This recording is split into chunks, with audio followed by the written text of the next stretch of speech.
एक समय की बात है। एक गांव में एक गरीब परिवार बसता था। उसके पास संतुष्टि और सुख की कोई सुविधा नहीं थी। पिता बेरोजगार की तलाश में यात्रियों के लिए शहर की ओर निकले थे, जबकि माता परिवार के लिए कितने ही संभव हो सके वस्त्र बनाने में व्यस्त रहती थी। उनके पास एक छोटा सा आवास था, जो छत, दीवारें और फाटक के अलावा कुछ नहीं था।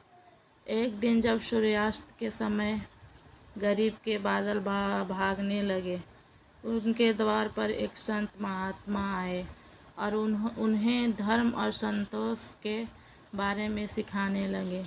संत ने कहा, गरीबी केवल एक आवास या संपत्ति की कमी नहीं है, बल्कि यह आपके मन में एक अवसाद की स्थिति भी है।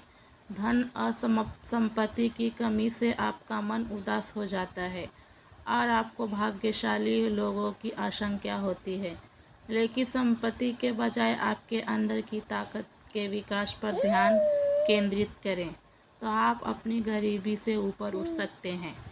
गरीब परिवार ने संत के वचनों को गहराई से समझा और उन्हें अपने जीवन में लागू करने का निर्णय लिया।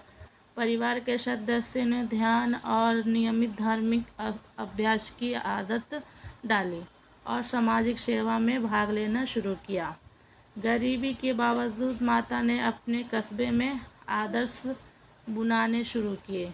उन्होंने स्थानीय बाजार में अपने बुने हुए वस्त्र की बिक्री करनी शुरू की और व्यापार में सफलता प्राप्त की।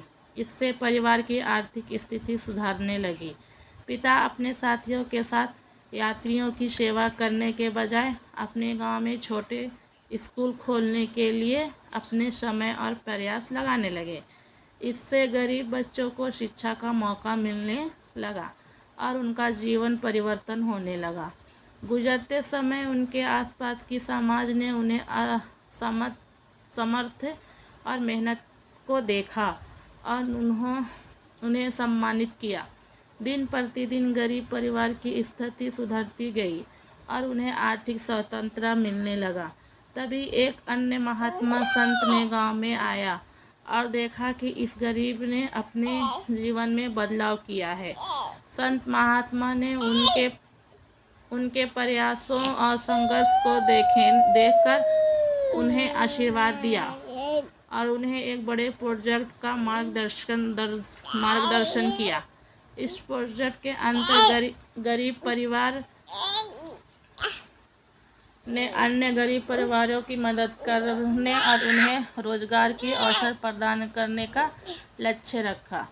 उन्होंने विभिन्न प्रशिक्षण कार्यक्रम और सामाजिक योजनाओं का आयोजन किया ताकि लोग नए कौशल सीख सकें और समय को आर्थिक रूप से अस्थायी कर सकें। इस प्रयास में गरीब परिवार को अपनी सहयोग और सामाजिक समरसता का बहुत महत्वपूर्ण योगदान मिला। गांव के लोग संगठित होकर गरीब को हराने के लिए मिलकर काम करने लगे और इस गरीबी की समस्या का समाधान संभव हुआ।